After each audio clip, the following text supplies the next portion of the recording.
सोलापूर शहर गुन्हे शाखेने राष्ट्रीय महामार्गावर क्रेटा कार अडवून मिरची पावडर टाकत चाकूचा धाक दाखवून जबरी चोरी करणाऱ्या 3 सराईत आरोपींना अटक केली आहे.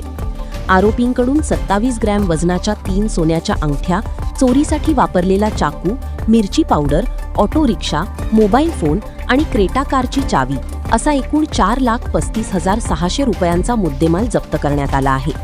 ही घटना 2 जुलै रोजी विजापूर रोडवरील न्यू अंबर हॉटेल परिसरात घडली होती.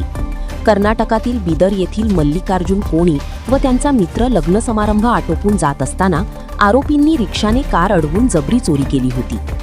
गोपनीय माहिती, सीसीटीव्ही फुटेज आणि तांत्रिक तपासाच्या आधारे शहर गुन्हे शाखेच्या पथकाने 7 जुलै रोजी झाशीची राणी पुतळ्याजवळ सापळा रचून शिवाजी उर्फ मरक्या मोहन जाधव, महादेव उर्फ मंडया मोहन जाधव आणि अमित उर्फ इंड्या हरिश्चंद्र पवार या तिघांना ताब्यात घेतले. चौकशीत त्यांनी गुन्ह्याची कबुली दिली. आरोपींपैकी शिवाजी जाधव याच्यावर यापूर्वी दरोडा व जबरी चोरीचे गुन्हे दाखल असल्याची माहिती पोलिसांनी दिली.